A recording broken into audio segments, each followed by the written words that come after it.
Many traders still don't know how to mark correctly their structure.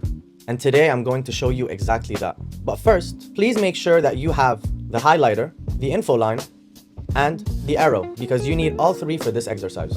Now, I'm going to show you examples in theory and then in real practice. Okay, now let's assume this is the structure that we have. You need to be asking yourself three questions. Number one, what was taken? By what was it taken?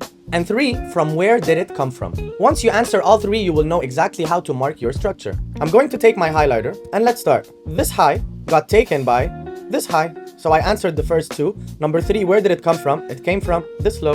So what do? I place my info line here and here, and because this high got taken by this high coming from this low, then I place my info line right here. Next, this high got taken by this high, and it came from this low. So I move my info lines here and here. And finally, this high got taken by this high coming from this low. So I move my info line here and here. What you would notice is that all the ones that are highlighted in red are the externals, and everything in black becomes internal structure. And that's how you mark out your charts. Now I'm going to show you real case scenarios. Here we have this high and this low. And this low got taken by this low coming from this high. So my info line is here, and because this low got taken by this low, I move my info line all the way here. This low got taken by this low, and it came from this high, so I move my info lines here and here. Then this low got taken by this low, and it came from this high, so I move my info lines here. And my new info line right here. This high got taken by this high, and it came from this low, so I move my info lines here and then here.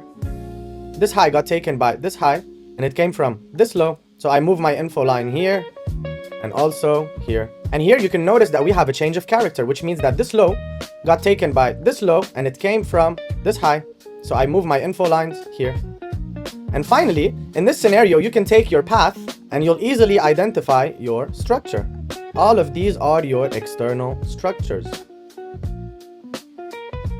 You see? All of these are your external structures. Now, which ones are your internals? Everything inside becomes your internal structure. So I can change the color of my highlighter to black, and all of these become internal structures. And so when you go on the 1 minute time frame, you see all of these points are externals to M1, but in reality they are also internals to M5. And this is how you mark your chart. Follow for more.